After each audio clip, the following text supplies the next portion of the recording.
I really think that if you care about Iranian women, but you haven't said a word about the Gazan woman who has no food, whose child is skin and bones, who has a 12-year-old who weighs 3 kilos, you are not a feminist. You are a propagandist.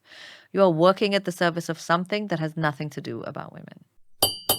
Before we dive in, make sure to hit subscribe so you never miss an episode of The Tea.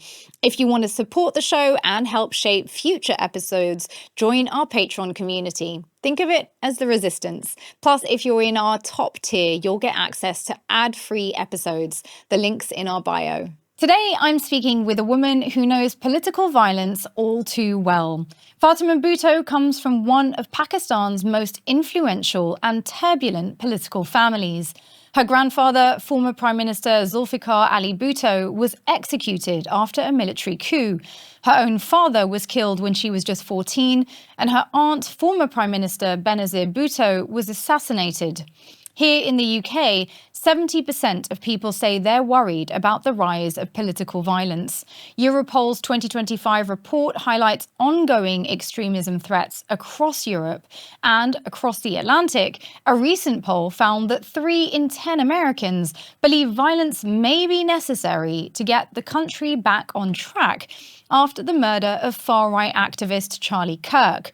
So, why is political violence increasing, and how should we respond? Fatima Bhutto is a writer, journalist, and one of Pakistan's most uncompromising voices. Through her fearless commentary, she challenges the stories those in power want us to accept. Her latest project, Gaza, the Story of a Genocide, gives voice to Palestinians living under siege. In this conversation, we'll explore the big questions.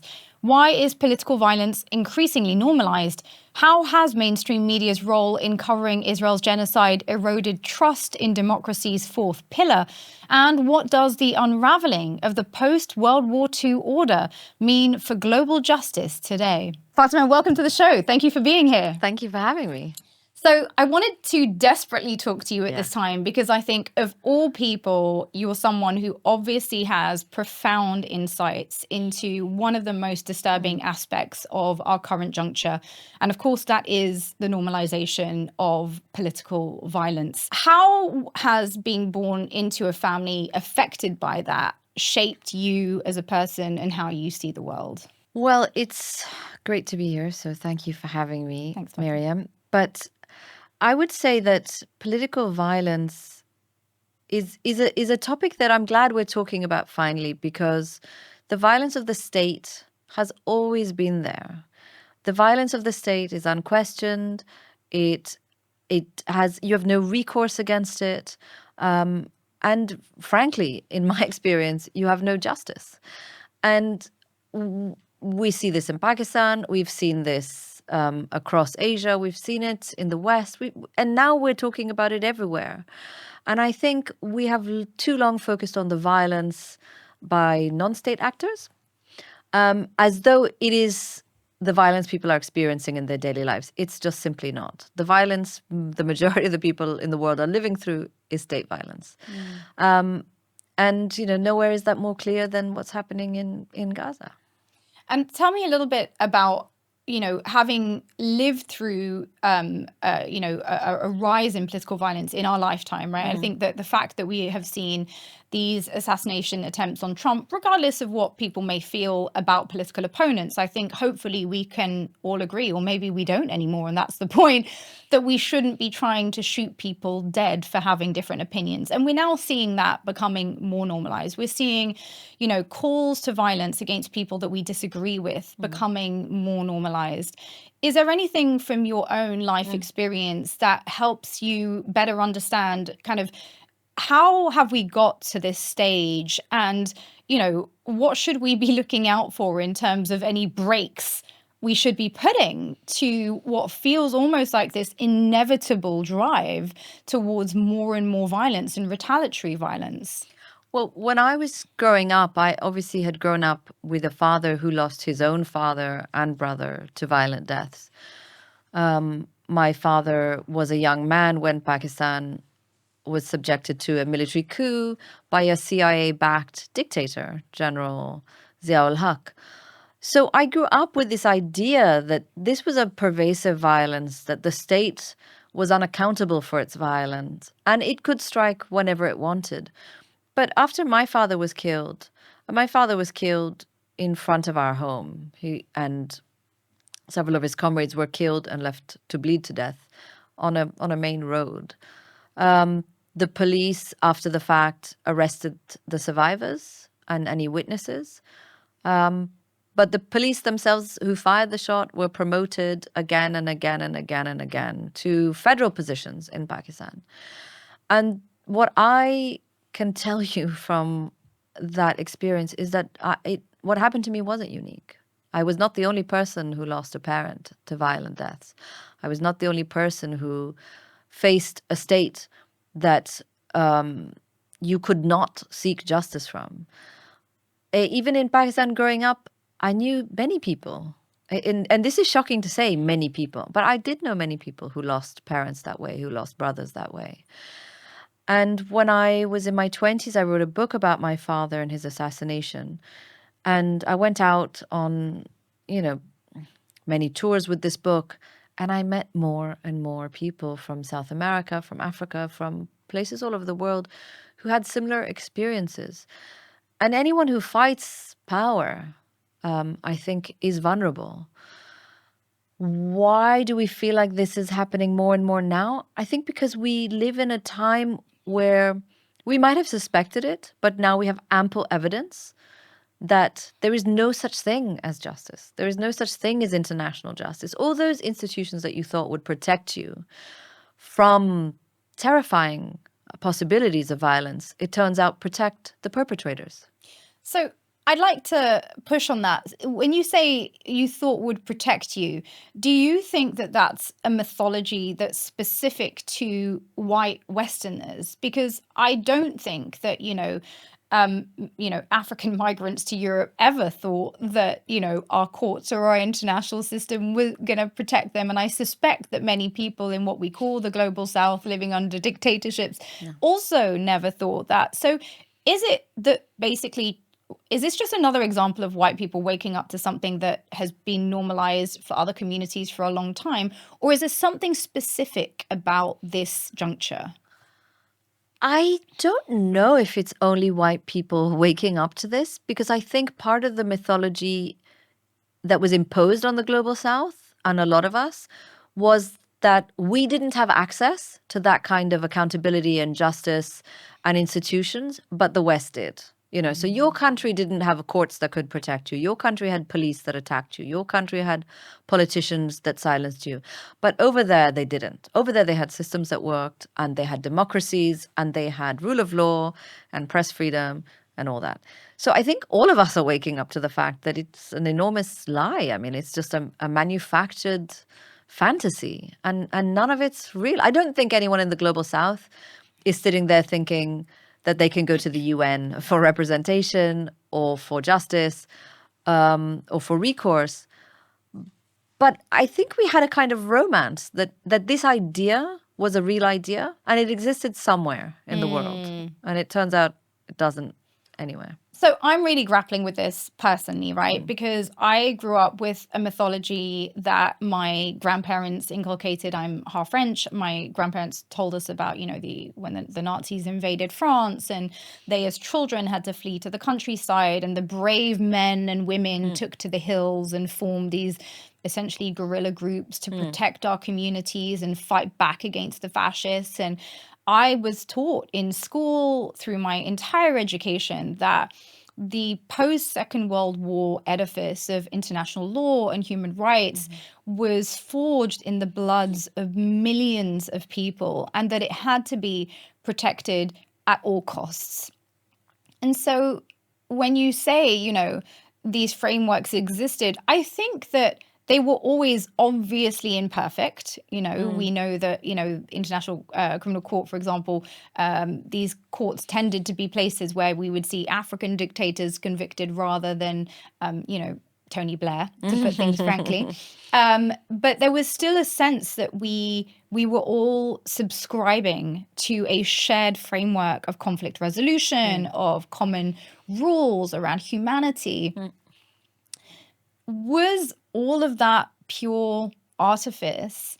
And if we are, disintegrating it at the speed of light, I think, over the course of the last 2 years, and we'll get into why in a second, why are we allowing for that to dissolve when, at least I was taught that that's not only something that was forged in the blood of millions of people, but also was there to ensure that it was never going to happen again, at the very least here in Europe. I'm not European, but I also, on the other end of the world, was raised with this idea of never again and the lessons of history, and I think all of us believe that. We care about that.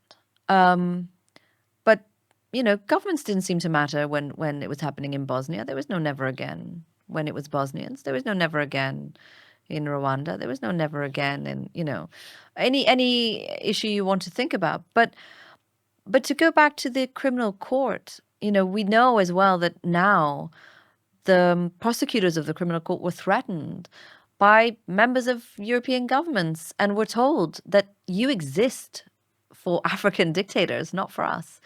And, we should have known this. Why did it take so long for the artifice to crack when after the invasions of Iraq and Afghanistan, Tony Blair was not taken to the ICC?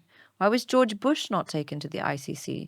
Why do I have to see George Bush on daytime talk shows talking about his grandkids and showing us paintings?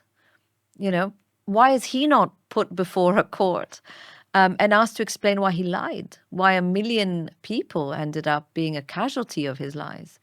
So we should have known, but I think we wanted to believe that this idea of justice could work. I find the idea of justice a very problematic one. What is justice? What does justice mean? Who is it for? Who gets to decide what justice is? And I'm not sure justice is the thing we should be focusing on. Have you given up on the concept of justice? I just don't know what it means, because a man who's lost his children, a man who's lost his son or his daughter, a mother who loses her family, what kind of justice can you give her? Well, let me ask you a little bit about this idea of justice in the context of what's happening in the US right now, which is obviously reverberating around the world. So following the assassination of Charlie Kirk, Trump issued a presidential memo ordering the National Joint Terrorism Task Force to go after so-called domestic terrorists on the subject of dissent. People he described as, I quote, anti-American, anti-capitalist, and anti-Christian. This is the same man, of course, who pardoned the January 6th rioters. And now he's even moved to criminalize the burning of the American flag, which I believe runs contrary to the American Constitution. Wouldn't be the first time in his tenure that he's done that. Do you see any parallels between the use of religion to justify repression? Because I think there's a strong sort of Christian nationalist bent that's being used to justify the curtailing of freedoms in America today. Do you see any parallels between maybe Pakistan or any other countries where, you could argue there's a cynical use of a religion that many people love, whether it's Islam in Pakistan or Christianity in America, but maybe don't necessarily see wielded in that way as being the best representation of it? I think it's always cynical to use religion in politics, because they never use the good parts of religion. It's not like they're making charity an act of state. It's not that they're making welfare integral to the running of their business. So they don't use forgiveness or compassion or any of these wonderful concepts that come from all religions in government. They only cynically, and I think really manipulatively and exploitatively, use the negative. And negative, I mean, I put in quotes because this is a man-made thing. But yeah, I think there's no longer a Pakistan and an America. Every government is the same at this point. For many years, I remember being made to feel as though there was something inherently undemocratic about Pakistan's government or an Asian government or a Muslim government. Well, it turns out there isn't. It turns out Italian governments, French governments, British governments, American governments, German governments, practice politics exactly the same way. They're repressive, oppressive, um, almost you might even say, I mean, criminal. I mean, if we think about it, when you're arming genocides, active genocides, all your laws prohibit you from doing that. I mean, in the United States, you have safeguards against this. You have safeguards against arms being sent to countries using them for war and malicious purposes. So that would be criminal, I would assume. I mean, I'm not a lawyer, but and yet they do it. They get away with it. And I don't think this is going to change. I think it's only going to get worse. We've seen that with college protests, when the police were being called in to baton charge students for opposing genocide. And you had the New York Times, the Washington Post, all these, legacy media coming down against the students rather than against the force of the state and the repression. That should have been a signal that things were not going to get better. They were going to get more oppressive and more oppressive. You mentioned this idea that it feels increasingly that we are sort of electing governments, electing leadership that is almost interchangeable. And for a long time, when we were looking at this phenomena in the global south, it was described as this idea of there being a deep state. And when we talk about the deep state, it was typically the idea of, either a military or some form of kind of post-colonial allegiance, often to external powers, typically America, to be frank. Do you think we're also seeing what we would call today the sort of naked face of the deep states in our own countries here in Europe and in America? Is that what we're seeing? I mean, we're definitely seeing the naked face of power. I don't know because, is there such a thing as a deep state? I think it's just the state. I think the state has always been this. The state has always been like this. And maybe to cope with it, because it's quite a frightening idea that your state would be repressive, oppressive, and unaccountable. We told ourselves that there was a deeper state that was this awful entity. But the less deep state was kind of nice and fair and humane. And I'm not sure, I think the times we're living in, Myriam, have exposed everything and they've undone everything. And nothing is going to be the same as it was before 2023. Things are broken, things are shattered. And for me, one of the things that's shattered beyond repair is the idea of the state. I think this is the state. And I think you can change your presidents, you can change your parliament. This comes back again and again, just in a different form, in a different person, in a different party, in a different slogan. But the mechanism of power doesn't seem to change.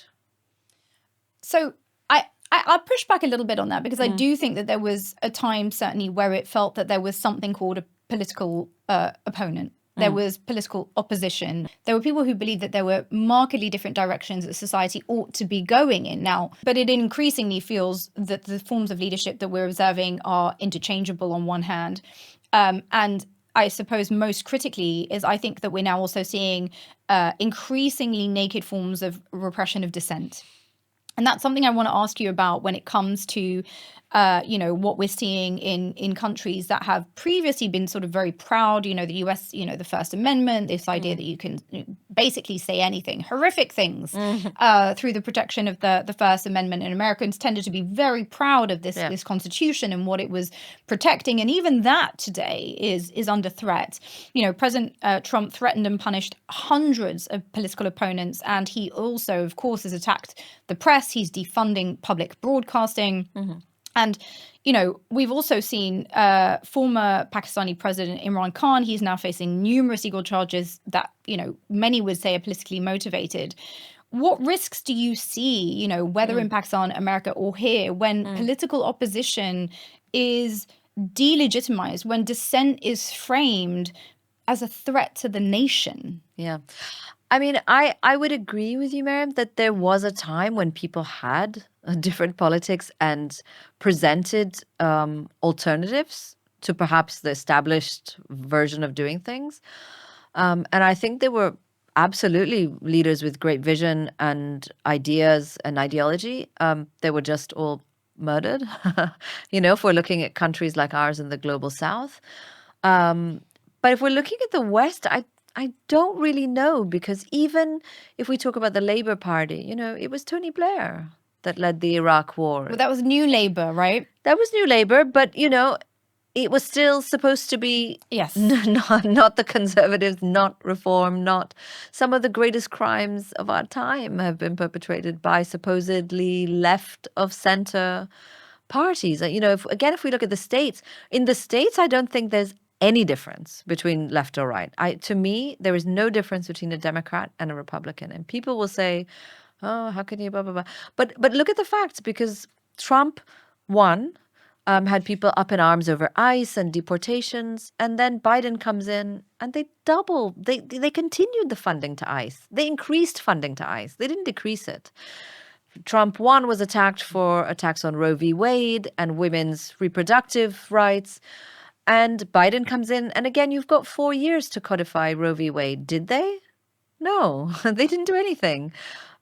You have Trump coming in and being incredibly derogatory about, trans rights and women and all these other things.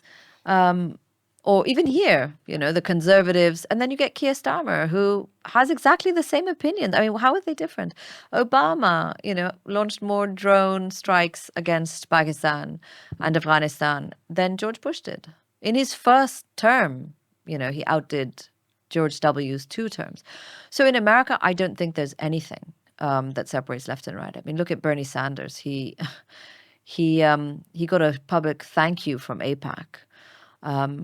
He refused to call this a genocide, and we're supposed to think he's the opposition. He's the opposition. Yeah, I don't see it. I don't buy it. But I would say that the big space that I see shrinking now is the space of dissent. And I want to ask you about that, because we've just seen Trump sign an executive order designating the Antifa, so the anti-fascist movement, which is a loose term for essentially left-wing anti-fascists. He's now labeled them through this executive order as domestic terrorist organization. And he's accused them of training and radicalizing Americans to engage in political violence. We even saw someone within the administration refer to them as cartels that need to be dismantled. We're using the language of mafia here to talk about, left-wing anti-fascist opposition groups who in many cases aren't even coordinating amongst themselves. So the mafia analogy has no bearing on reality whatsoever. Yeah. Is it getting harder to dissent? Yeah, it's very, very, very frightening. And, right-wing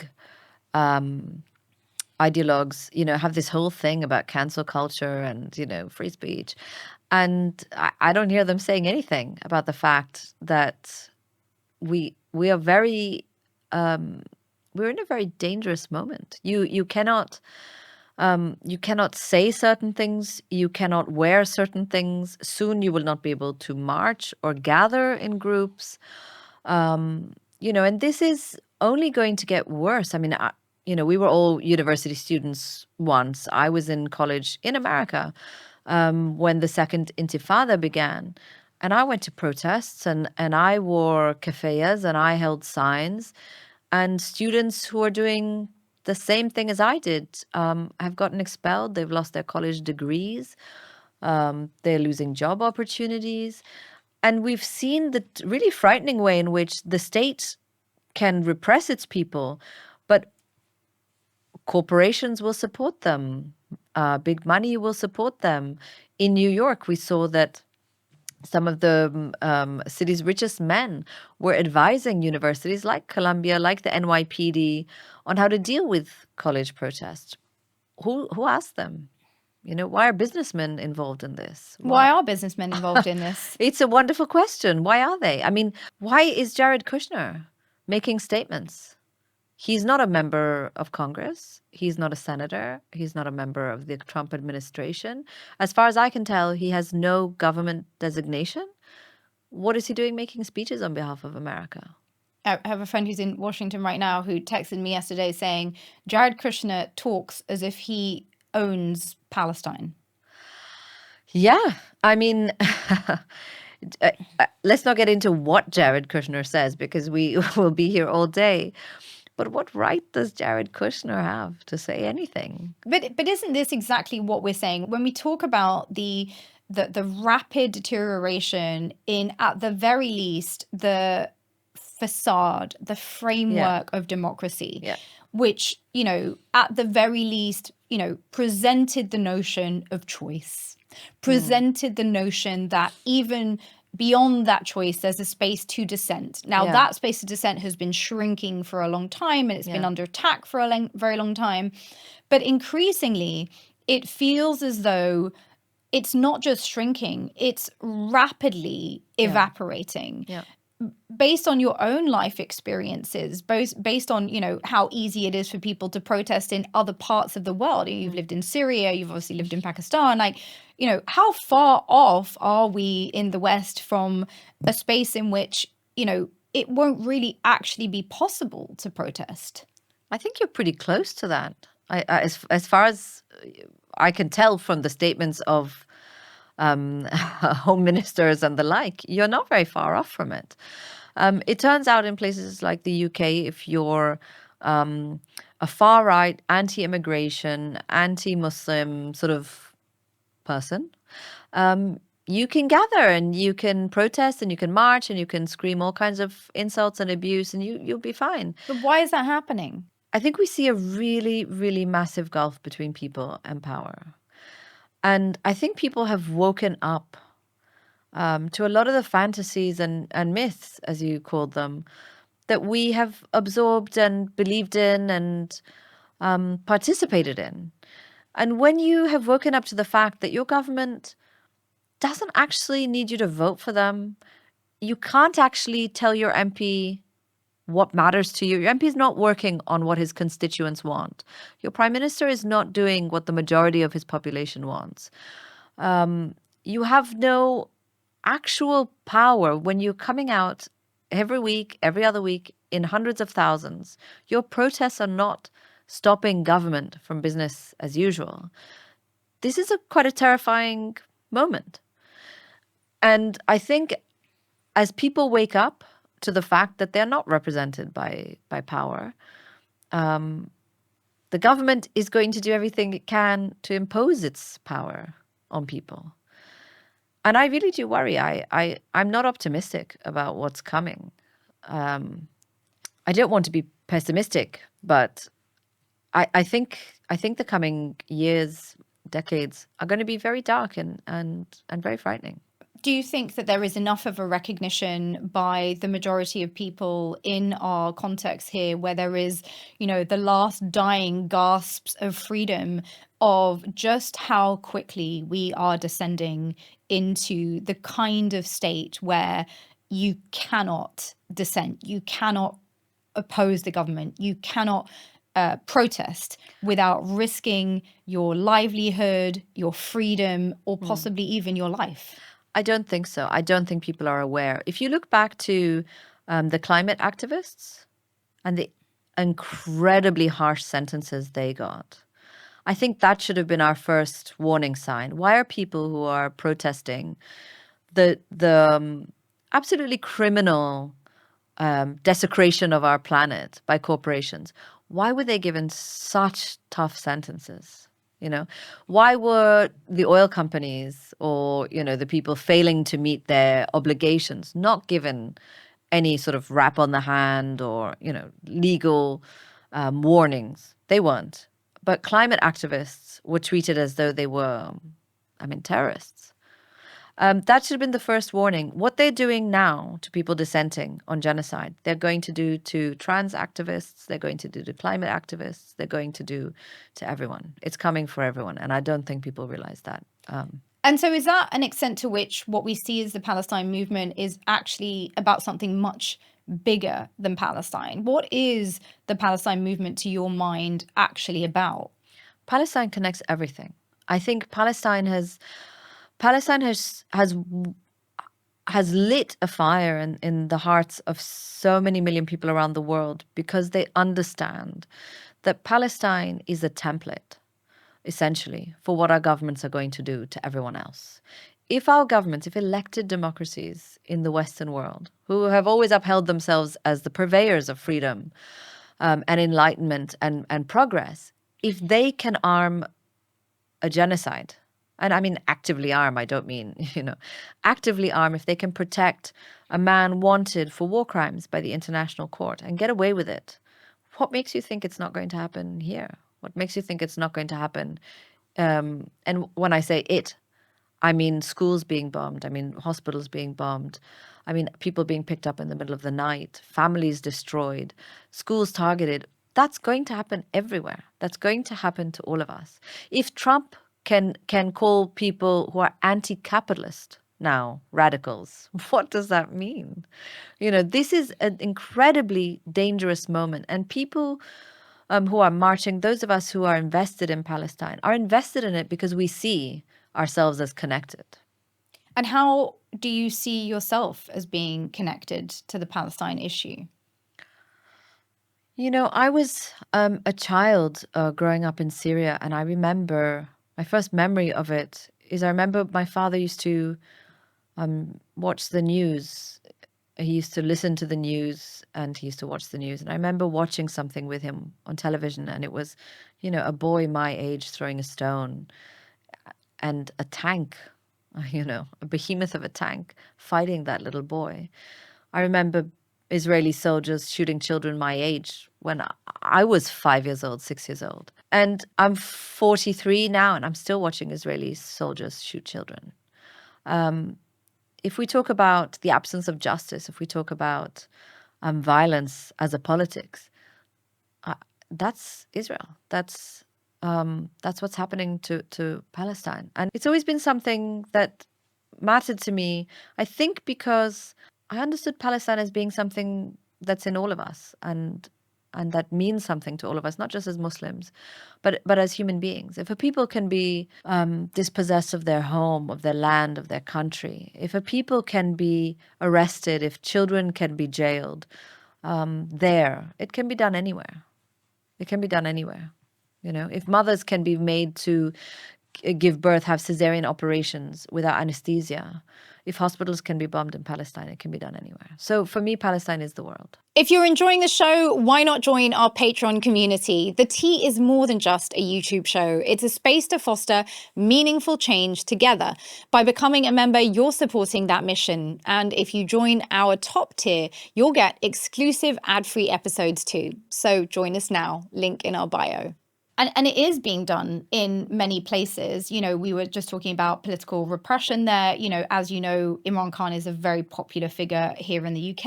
A lot of people express deep concern about his imprisonment. Do you think it's important to also speak up on cases like his? I think Imran Khan's case is unfortunately a case that has been done to Pakistani politicians all throughout our history.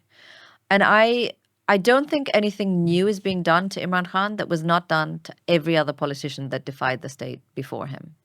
I think what is different about Imran Khan is that the repression is growing more extreme than it had been. So obviously Imran Khan is facing the repression of the state. Obviously Imran Khan is a victim of the state. This has always been the case in Pakistan. So this is not new for Pakistan. What is new and what's going to be troubling to see in his case is where they go with it. I hope that the state has learned the lessons of the past because, my grandfather was murdered by the state. He was not just jailed and put in front of courts with kangaroo cases. He was executed by the state, executed under cover of night. We don't know how my grandfather was killed. I hope that lesson has been learned and they will not repeat it in the case of Imran Khan. But we're also looking at a different time. We're also looking at a different world. And that's what worries me about Imran Khan's case. Will we have learned the lesson of the past? Are you hopeful about that with the current Pakistani leadership? And I say that obviously because we've also seen some significant overtures when it comes to, the normalization with Israel, sort of a rapprochement that sort of doesn't suggest what I might call certainly an independent line. I think we are seeing really disturbing language from the Pakistani state about Israel. We've started to hear things like two-state solution. Pakistan has never believed in a two-state solution. Pakistan is one of the last countries in the world that has forbidden for their citizens to enter Israel. It's written on our passports. Pakistan's position has always been the right of return of all Palestinians to their homeland, and a state without occupation and apartheid with equal rights for all. So to suddenly start hearing about two-state is really disturbing. I think that process has been in motion for a while.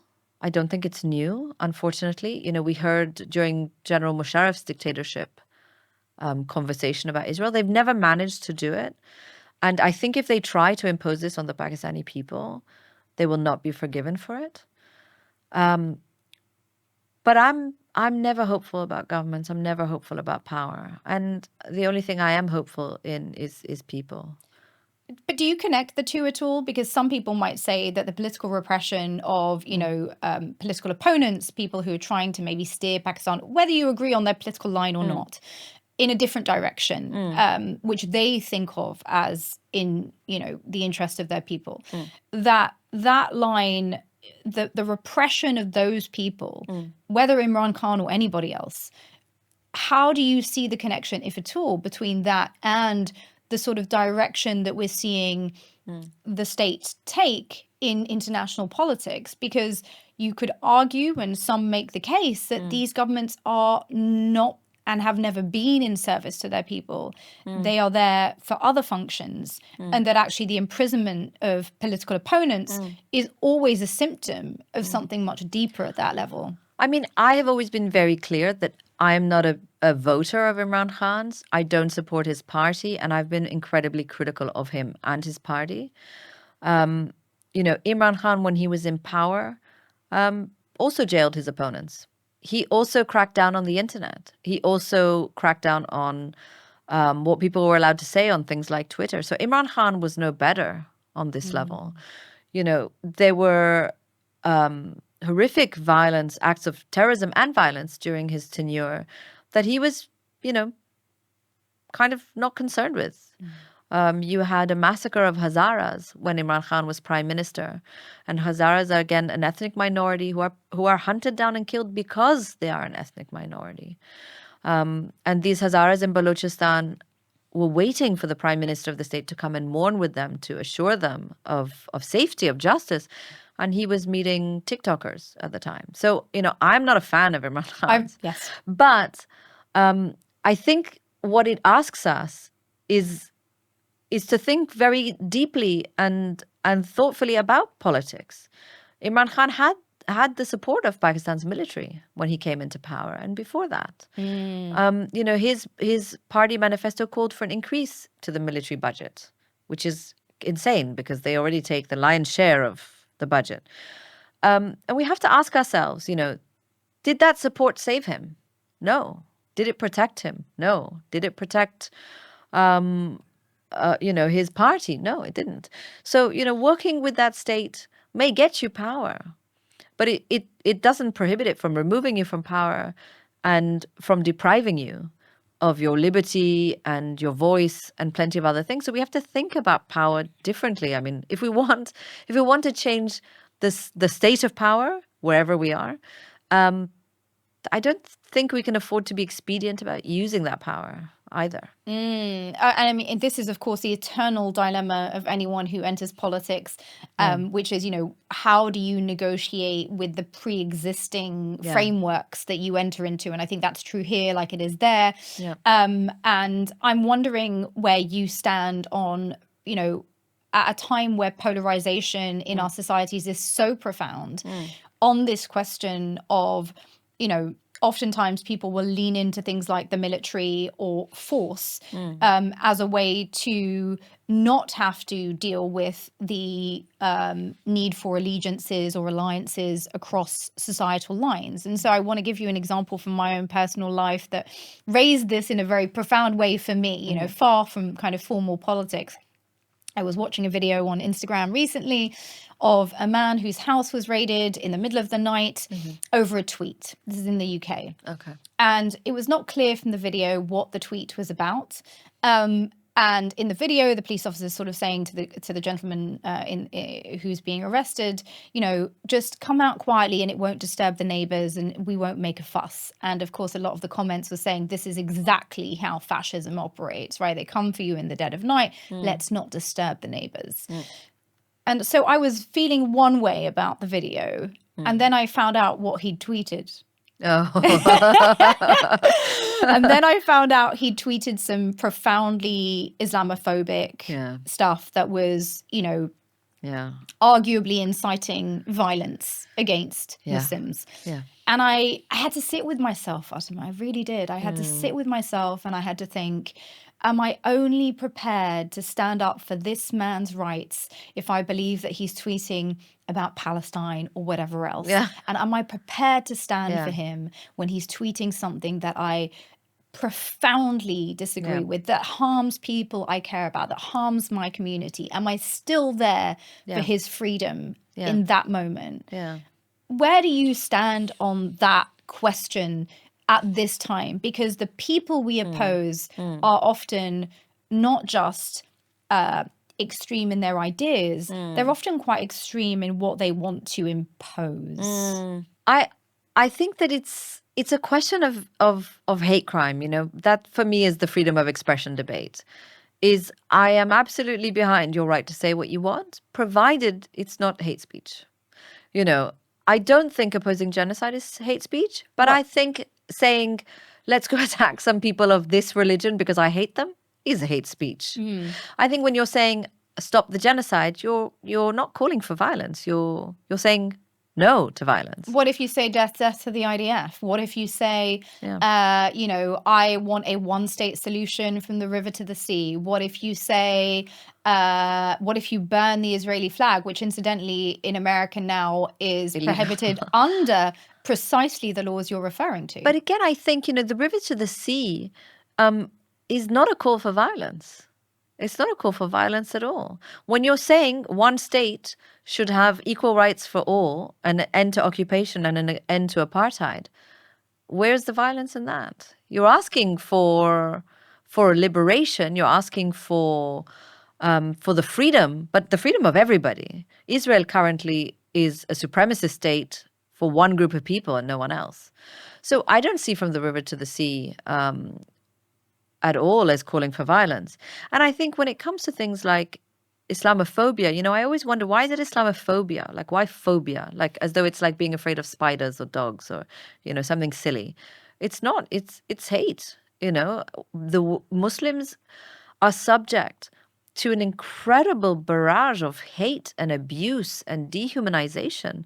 And we see this dehumanization practiced every single day, not just from some loony tweeting in the middle of the night from his house. We see it on the Telegraph every day, the Daily Mail, the Times, the BBC. We are dehumanized constantly. So I think there is a big difference between saying, I hate an army that has been shooting children in the head for the last 2 years nonstop, and this entire people, you know, 1 billion people who are ordinary men and women are in danger because of my visceral dislike of them. I mean, to me, there's a difference. Where do you stand on things like burning of the Quran, which of course has returned to Europe as one of these flashpoint issues about, you know, is this free speech? Is it, you know, it's hate speech. I mean, it's hate speech. Anytime you're doing something to cause offense and to cause harm, to cause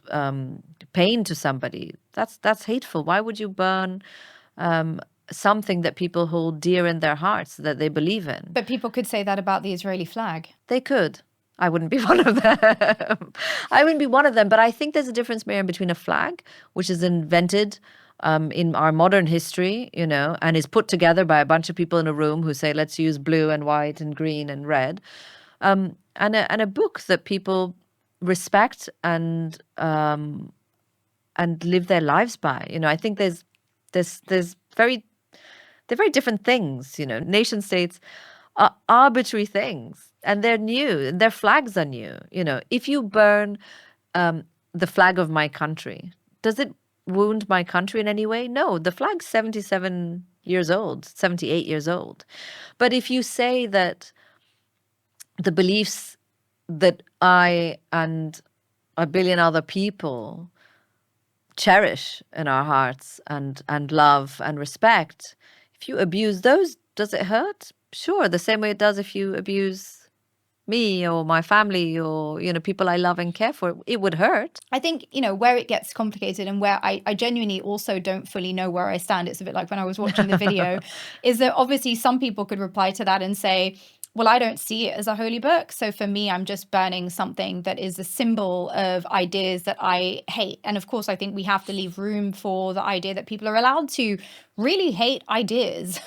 You're just not allowed to kind of take that hate out physically on people. And similarly, they could argue that, you know, something like the flag, the Israeli flag, you know, carries the Star of David, that it's the embodiment of some Jewish people, not all, and certainly a lot of Christian Zionist people's idea of the embodiment of this promised land. You know, I think both with our religious texts and with the mythologies of state nationhood, there are ideas encapsulated within symbols, and not everyone shares those meanings.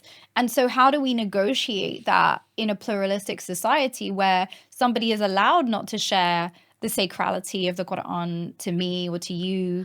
They don't have to share it. I mean, in the same, I think, but this is a general conversation for me. For example, you know, I don't wear a hijab, but I respect women who do. It's not my place to tell them how to dress.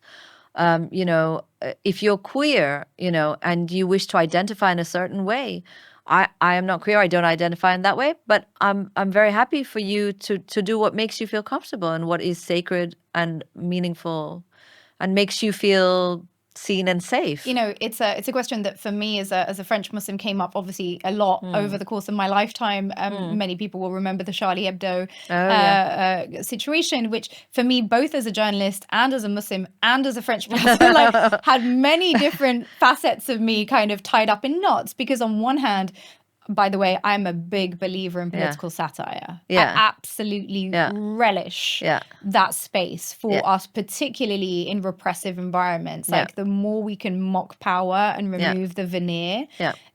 And I think that the best forms of political satire that Charlie Hebdo ever engaged in were always punching up. What disturbed me, of course, in that was the punching down. You know, Muslims in France are, you know, disenfranchised, they're poor, they're, you know, repressed in so many ways that it didn't make sense. But also, did I want to see that banned? You know what I mean? That was the line. Did I want to see a ban on a form of political expression that I profoundly disagreed with in that permutation, but that I profoundly support in principle? I believe that political satire should absolutely exist. I believe you can criticize and make fun of things. I have no issue with any of that. Did I think Charlie Hebdo was racist? Absolutely. Absolutely. Did I think, as you said, that it was attacking power? Not really. I felt it was attacking the poor, the disenfranchised, Black, Muslim, brown, you know. Would I buy Charlie Hebdo? Never. Do I think that they should have been hurt in any way? No, of course not. Of course not. But at the same time, I feel it's pretty clear to me to say, don't hurt someone for their disgusting views. But je ne suis pas Charlie, you know, I am not Charlie. I'm not wearing the badge. I'm not wearing the thing. And I think it says so much about Western culture that all the world's leaders, plus Benjamin Netanyahu, wanted war criminal, marched on the streets holding hands for Charlie Hebdo. But 680,000 dead Palestinians?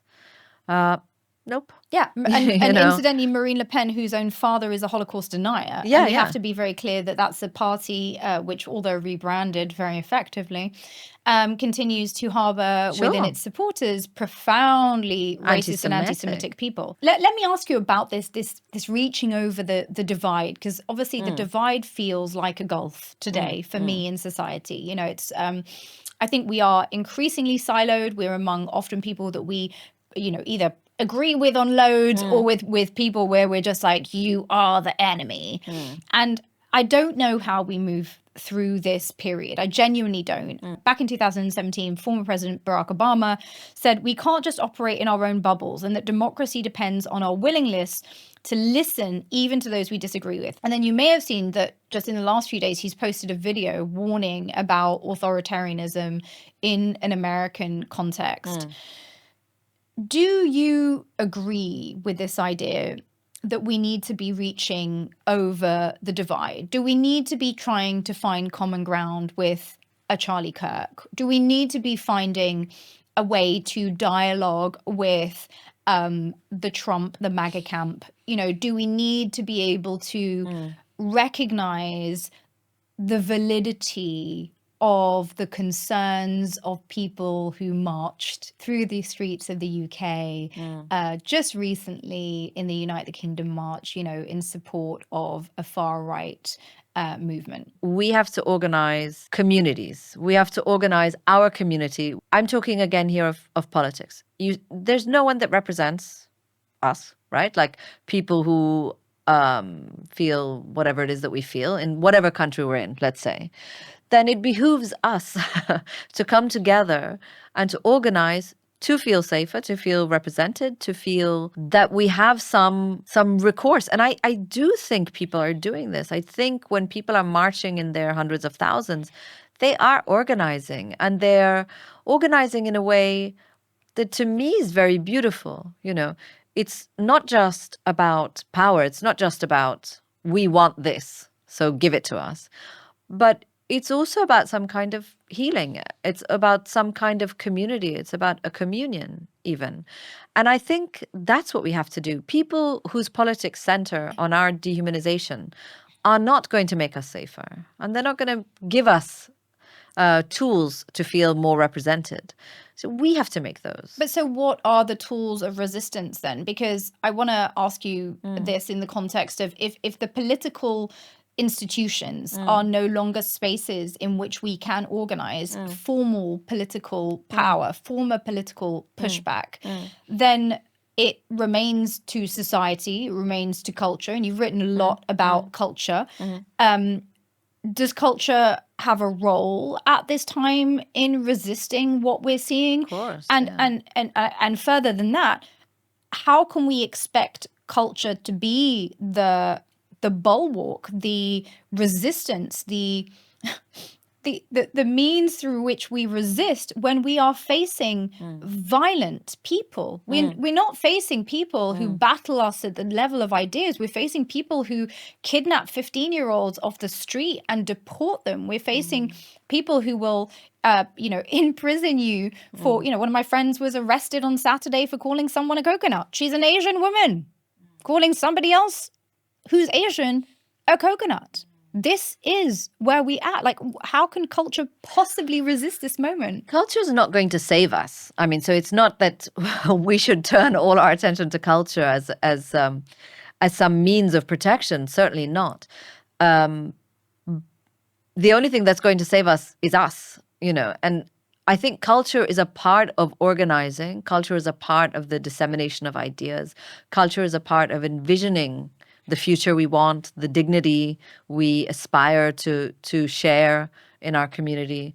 But it's not going to change the material facts on the ground. The material facts on the ground have to be changed by politics. And I think this is what we feel, is that politics has been exposed as so disingenuous and so dangerous for so many of us. And the solution cannot be to give up on politics. It has to be to reshape it. Part of that reshaping is culture. Part of that reshaping is media. Part of that reshaping is intellectual. But I think it is about a new way of living. It's about a new future. And I mean, I don't have the answer because I'm as despairing and disjointed as anyone else feels. But thinking through it, the times in these very odd years and dark years that I have felt hope was always through this community of people that created spaces for us to speak, to think, to be together, to move, to organize. there is so much power in our collectivity, and we have to find a way to harness that. Some ways have been harnessed and are being harnessed, like BDS, like the boycott movement. And it doesn't mean that it's going to solve everything. It's not going to fix everything, but it's one way. Our lives have to be dedicated to this new future. I guess my concern is that our cultural production in whatever spaces is also a way of flagging ourselves to the authorities. You know, I'm someone who today believes that our social media platforms are no longer spaces where we, you know, just freely exchange ideas. I believe that there are, you know, clearly databases being created of those of us who are too outspoken on whatever issue, and that those will essentially form the basis for forms of retribution that I think are already being exacted. You know, the fact that we've seen the social media profiles of, you know, Palestinian journalists being disappeared because they contain forms of evidence, essentially, of war crimes committed against them and others, says to me that we are up against a political opponent that's willing to use force, that's willing to use violence, that's willing to use forms of repression that I suspect many of us are far too soft to actually fully understand what we're up against. And I was really keen to speak to you because you come from a context that isn't soft. You know, Pakistan has been dealing with these issues in a very real way. You know, you're not expecting when a police officer turns up at 2:00 in the morning at your house for it to be polite. You also may be expecting violence. Most people in this country are not. And I feel that the time is running out for us to recognize that, you know, talking, relying on institutions, you know, sharing ideas is not going to hold back the fascists. No, I don't think that talking is going to hold back the fascists either. But I think that what you said was important about the fact that we know now that these institutions not only don't represent us and will not protect us, and I think that we need new institutions. I mean, we do need new forms of communicating. We need new platforms. We need new everything. Whatever existed before this period is broken, and it is broken beyond repair. Meta cannot be fixed. Okay, Mark Zuckerberg is not going to wake up tomorrow and fix anything.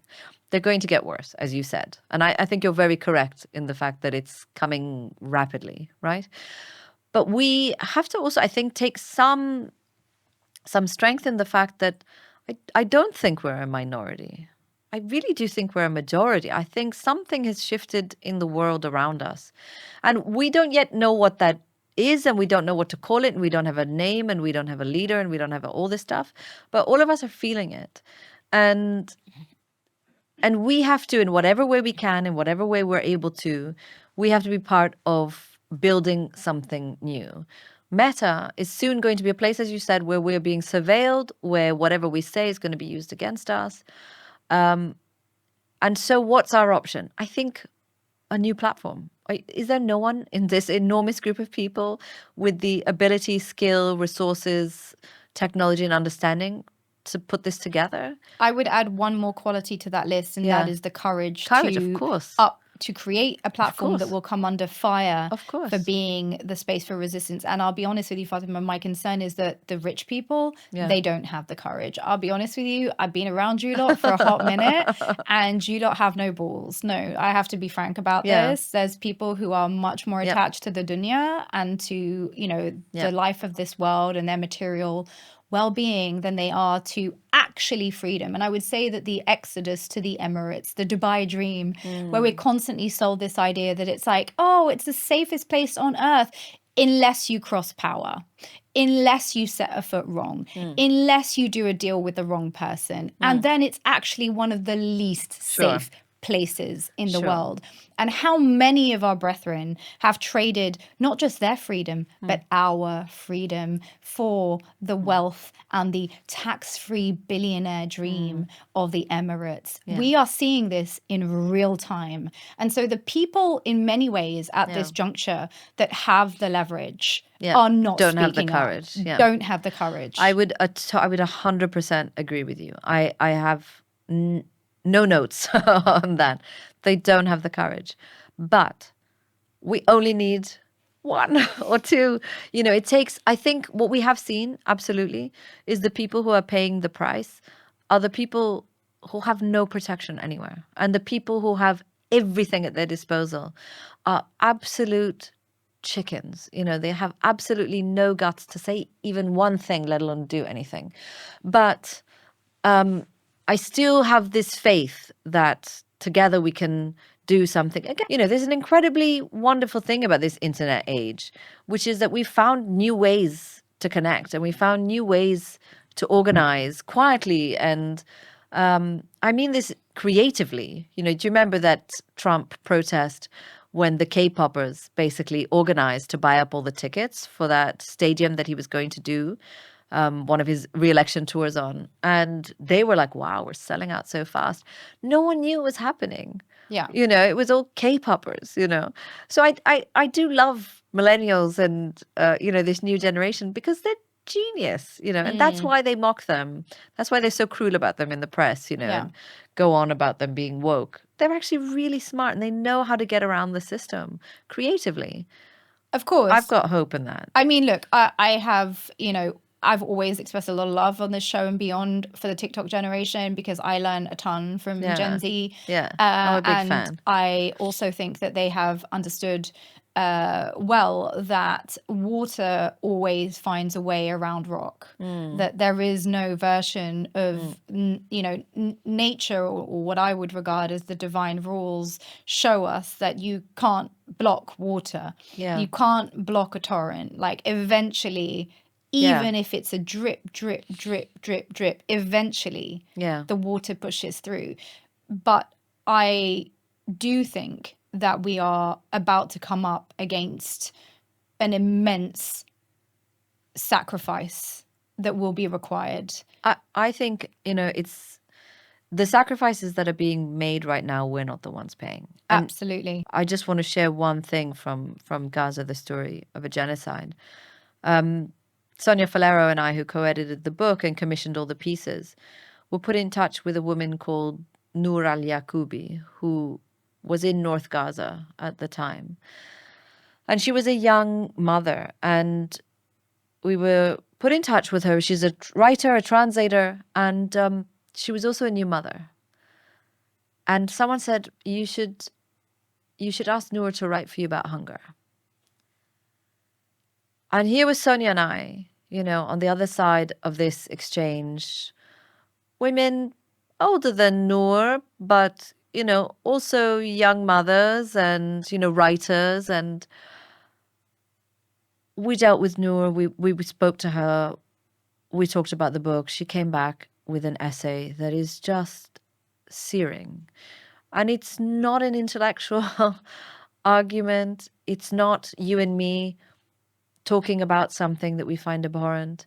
She was living it. And in the essay, she talks about being displaced again and again and again and again and again. And Noor is now in a tent.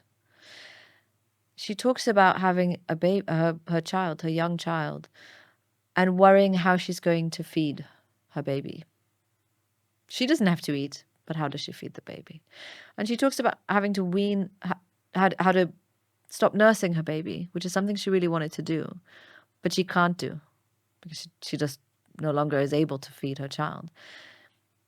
And reading that forever altered how I'm able to think about motherhood, how I'm able to think about things I never had to really process before. And I think it behooves us at this point to pay a sacrifice. You mentioned something about kind of the frameworks of old, no longer being the reference points, and feminism is one of the ones I wanted to talk to you about because, feminism for a long time was regarded as a sort of a moral compass that we could rely on to call power to account. Whether or not they listened to it was a different thing, but this idea that, inequalities, forms of oppression was something that at the very least you had to pay heed to or kind of, throw a bone symbolically at. Do you think feminism still holds that place? Like, can we still call on people to sort of, change policies based on a feminist framework? And if we can't, what do we do as women at this time when there is a global assault on our freedoms? You know, you spoke about Noor in your book. You know, the right to reproductive health is both an issue now for Palestinian women in displaced tents in Gaza, and it's also an issue for American women who can't get abortions, who can't get contraception. I think feminism was already quite dead before Gaza because it had become this really perverse and obscene iteration of, you know, feminism had become about what actress was paid half her male co-star's salary and which CEO had to work to get on the board of what company. And personally, I don't care at all about what CEOs have to do and what board members do and what actors get paid. Well, it couldn't care less if an actress got half her male counterparts. I mean, we're talking about people with millions. It doesn't affect any of us in any way. Shut up and go away. Feminism has to be about protecting women, you know, not about protecting capital and not about protecting, again, power. So this girl boss capitalism, this white feminism version of things, I think was already an obscenity, you know. But we know it's broken when the same women who can rally for Iranian women to take off their hijab don't have a word to say about Palestinian women dying in child labor, of Palestinian mothers having their newborns decompose in incubators because of Israel. You know, that is not feminism. If you only care what a woman wears, but you don't care how she dies, then you are not a feminist. You are a propagandist. A propagandist for what, would you say? For whatever agenda is interested in removing Iranian hijabs.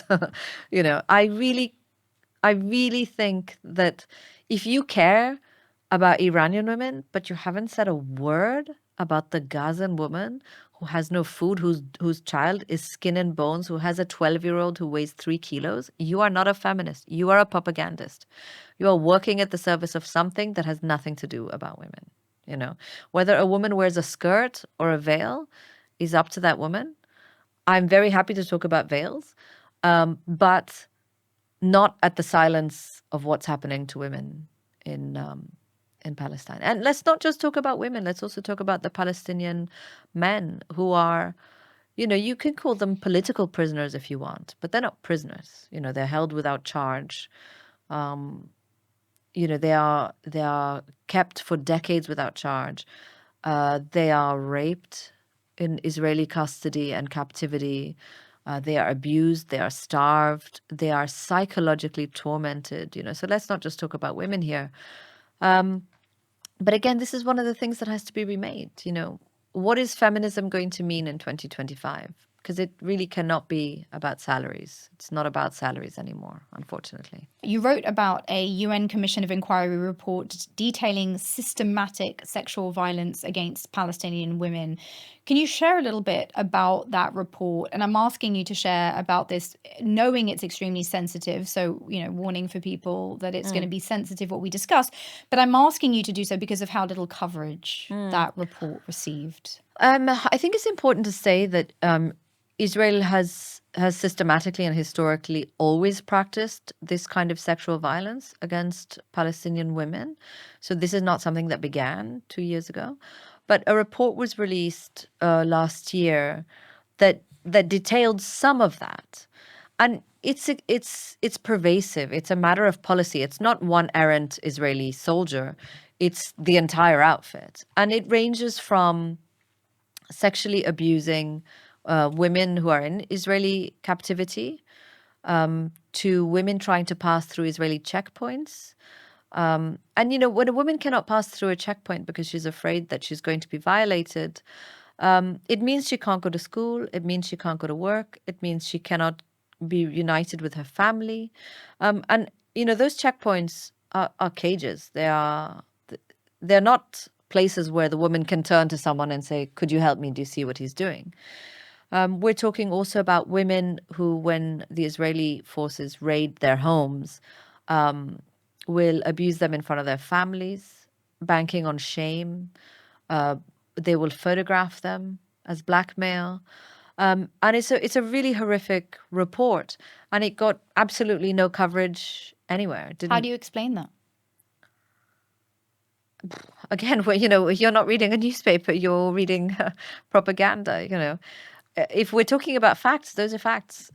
These are not opinions. This is not someone's opinion. It wasn't covered anywhere. It wasn't covered by your favorite feminists, TM, in culture and entertainment. It wasn't covered on Oprah's show. Beyonce didn't wear a T-shirt about it. And they're not feminists. I mean, that's all I can say. Because if you are a feminist, any of those things should cause you deep distress, and you should be organizing in order to not only raise awareness about what's happening, but to stop it. And no one was. Well, speaking of journalism, a recent Gallup poll shows that American trust in newspapers, TV, and radio has dropped to the lowest levels ever recorded. Only 28% of adults say they have a great deal or fair amount of trust that these outlets report the news accurately. Meanwhile, about 7 out of 10 adults, 70%, say they have very little or no trust in news at all. 70%. What is the root cause of this disintegration of trust in the media? I think that legacy media or mainstream media at this point has abandoned any semblance of journalistic ethics or integrity. And I think it was Sky News that said Palestinian girl 12 dies, and they put dies in scare quotes. Oh, good. What is dies doing in scare quotes? What do you mean dies? And the girl had died of starvation. She was a 12-year-old. Again, we knew that she was being starved. Israel was telling us they were starving them, And every single human rights organization in the world. Michael Fakhri, who's the UN rapporteur on right to food, said no famine in recorded history has been undertaken so quickly. So no one has been starved as quickly as the people of Gaza have been by Israel and its allies. We saw Hind Rajab, 5-6-year-old girl, described as a woman. A young woman. A young woman. We see Israeli hostage, even though he's a soldier, versus Palestinian prisoner, even though he's a civilian and was held without charge. The use of language has been absolutely criminal. At Nuremberg, they held people who disseminated false reporting and also, anti-Semitic and things that fostered a hate and whitewashed Nazi crimes. They held those people accountable at Nuremberg, and they will have to hold them accountable here, because it wasn't an accident. The framing is not accidental. So why did it happen if it's not an accident? Because it's policy. Because I don't know. I can't claim to say I've been in the meetings at CNN or BBC or Telegraph or Times, but it happened. Now, whether their governments told them or their owner told them or the corporate boss or the reporter, I don't know whose word it came down to, but they did it. They did it everywhere. They did it everywhere. I mean, when the New York Times runs several articles talking about how a Jewish student feels unsafe, when actually it was the anti-genocide student who was beaten by one of the most ruthless police forces in the world, the NYPD. You have to ask yourself, what are they doing? But what are they doing? Because let's not an accident. It's not. I mean, is it possible that the New York Times, a paper of record, didn't know that a student was being beaten by the NYPD? Did they not know somehow? No, it's not possible. Of course it's not possible. It's what they choose to cover. The idea that news is impartial or objective is an idiocy. It's never been true. It's never been true ever. For as long as we have news, it depends on who's telling it to you.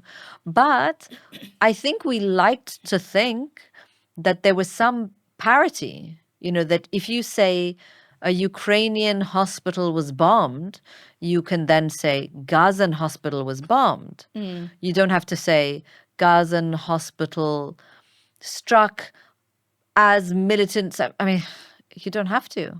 Are there no Ukrainian militants? Or Hamas run. Or Hamas run, yeah. In which case, why don't, as people have have all said, if you want to do Hamas-run ministry, why don't you say USA-backed government? Why don't you say ICC wanted, war criminal? They, that's what they did. I personally don't care why they did it. That they did it is enough for me. But what do we lose as a society when we disregard the function of the media as a social and political watchdog? If you study political theory, the media is considered the fourth estate. It's not a detail of democratic functioning. It is absolutely central to the notion of political accountability. So what are we losing here? Massive, massive, massive safety and security you lose. You lose something fundamental. When Pakistan was under Ziaul Haq's dictatorship in the 1980s, they subjected the press to horrific censorship. And when I say horrific, I don't mean the twice daily censor checks. I mean that they flogged journalists in public. I mean that they jailed journalists. And with that repression, and I remember growing up and seeing photographs of people being caned, being whipped in a stadium. So I'm not talking theoretically you paid a price. I mean, you really paid with your life. You paid with your body. Even under that kind of repression, Pakistani journalists would put the news out there. And when they were stopped from putting the news, so there was an edict at one point when you did your censor checks. If the military censor didn't want you to say story X, they would say you can't run this. And so the newspapers would run newspapers with blank boxes. So you'd open up a broadsheet and there would be 2 squares of news and the rest of it would be white boxes. They did that. Under threat of torture, they did that in Pakistan in the 1980s, okay? And when the military saw this going on, obviously they didn't like it. And they said, okay, not funny. Now it's actually against the law to run blank spaces in broadsheets. So you cannot run a blank. You have to put a news story in what we censored. So they did, but they would put pictures of donkeys. Now, I love donkeys. I'm a big animal person. I think donkeys are beautiful creatures. I don't think it's fair to do that. But they were obviously laughing. They were poking fun at this repression. They found ways to do it. Again, I really don't think we can use animals here because animals are too wonderful to compare to humans. But they did it. They did it. So don't tell me that The Guardian can't do it. Don't tell me that The Telegraph can't do it. Don't tell me that The New York Times can't do it. You can do it. You don't want to. Well, you don't want to. And of course, there is a huge amount of money also being pumped into these spaces, right? So we are seeing explicit, direct and indirect financial ties between journalists and, Israeli sources of funding. We have seen, obviously, CNN's Van Jones was revealed as one of 16 mainstream journalists mentoring in a fellowship aimed at helping Israel with its information war. In addition, there were leaked emails revealing that David Frum, senior editor at The Atlantic, and Douglas Murray had helped draft speeches for Israel's former UN ambassador during the 2014 assault on Gaza. And we also saw a CNN producer reportedly asking recently about how to fundraise to support Israel's Iron Dome. I mean, which is in desperate need of funding, as we know. Clearly. Yeah. And one other thing I'd like to point out, the New York Times, again, our paper of record and liberals everywhere, that fired staff writers who signed anti-genocide letters, but had the writer reporting the college beat, the college campus crackdowns, was one of the mentors of this Israeli fellowship as well. So real talk now, Fatima. What is going on here? Because any other state replace the word Israel with Russian. This is white supremacy in action. I mean, this is racism in action. This is absolute collaboration and complicity in genocide in action. When Radio Rwanda was broadcasting those hateful episodes where they were calling people cockroaches, it is the same. I'm sorry, it's exactly the same as the New York Times running stories that are not verified, that are based on absolute lies that can be very easily verified and were. It's the same thing. I'm very interested in this question because I went into journalism, certainly myself, with a lot of rose-tinted illusions about what I was doing. I felt that I was joining an industry whose job was really to hold power to account, was really about ensuring a fairer society for all. And I am, like many, observing such a profound collusion between power and vested interests and our industry. And I want to ask you about, the rise of these new kind of truth tellers. Candace Owens, for example, recently, came out on her show claiming that Charlie Kirk was about to publicly distance himself from Israel 2 days before he was killed. She showed receipts for that. There's not a single mainstream media or legacy outlet that's even questioning this issue. Isn't the real problem today that the questions that people want answers to aren't even being asked? And that leaves the road wide open to, in many cases, quite wealthy, quite privileged people who may, on some issues like any clock, be right twice a day, but also have their own vested interests in why they do what they do. Yeah, absolutely. And I would say it's the total bankruptcy of mainstream media and your legacy media that has allowed this. In the same way, Myriam, that the absolute moral, ethical, political bankruptcy of the Democratic Party in the US is exposed by Marjorie Taylor Greene to come out and say Israel is targeting children. These are not Hamas militants. These are children. They're human beings and they're dehumanized. It doesn't make Marjorie Taylor Greene a good person suddenly, though she's, absolutely right about that, because she has her own reasons for talking about this issue. But it does show us the true face of the Democrats, that they cannot say the same thing. But can we also talk about the fact that both Candace and Marjorie and others, Tucker Carlson too, are making public statements now saying, I am not suicidal. I know, it's shocking. Hello. I do feel we live in an upside down world at this point because, even I found myself, and, I don't agree with any of these people. And I don't like their position on race. I don't like their position on Muslims. I don't like their position on a lot of on queer people. I don't like a lot of it. And I found myself looking at Tucker Carlson questioning Ted Cruz and thinking, God, I haven't seen journalism like this in a really long time. And then I was like, do I like Tucker Carlson now? I'm not comfortable with it either. I'm not comfortable with that either because I know that these are not people that want people like me in their country, however good my English is or whatever, they don't want people like me around. I know that. So I don't personally ascribe to them. I'm not big fans. I don't like to share their content. I'm also not going to rely on them. Because I think we've all had this experience before where we think, oh, thank you for saying this. And then they turn around and say something that's really ghastly and abhorrent. Not only that, but who is ultimately being emboldened by this? Because although Republicans may disagree on the Gaza issue and certainly unbridled support for Israel, once we turn this corner, they agree on a whole lot of other things. Yeah. And I don't like it, and I know no one is 100% right about everything or whatever, but I'm really not comfortable with people who see me as not worthy of the same rights and freedoms as them. Right. Disposable. I mean, can we be honest? Candace absolutely has been, on point with a lot of her questioning and what she's been doing. She's also someone who believes women should return to the home, that you shouldn't work. I mean, she works, of course, she works, but you shouldn't work.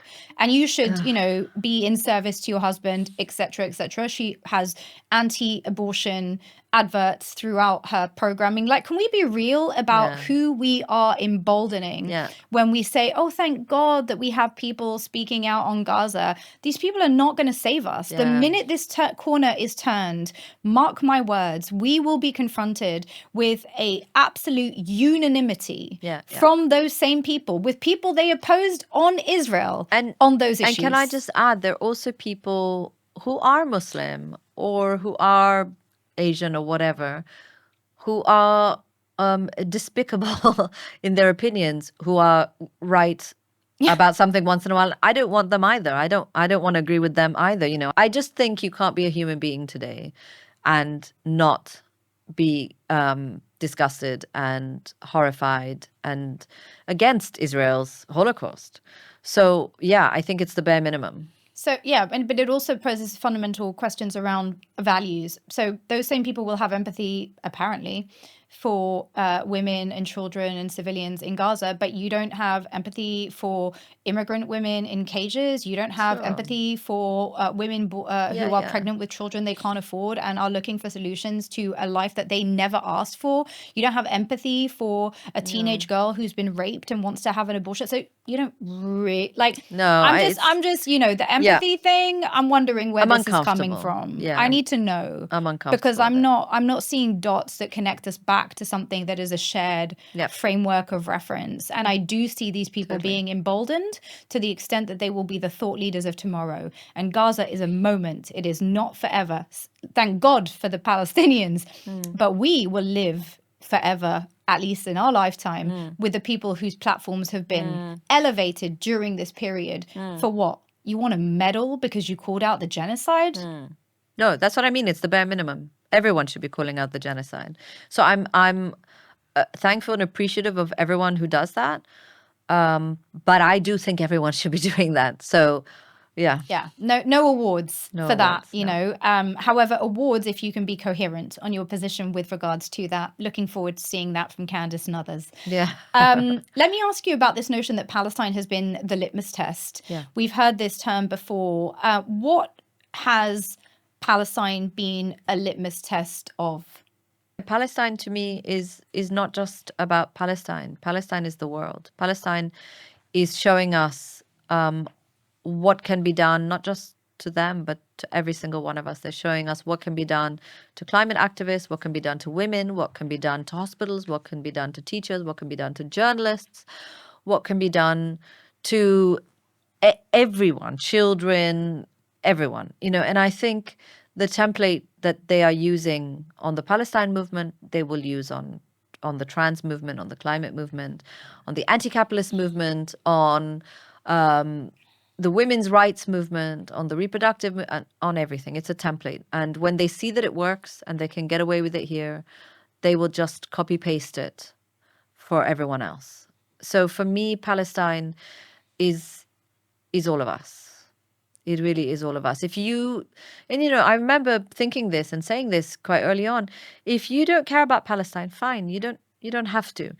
But let's say you live far away, you're not, I don't know, a thoughtful person. Just know that whatever you allow to be done to Palestine will come to your country.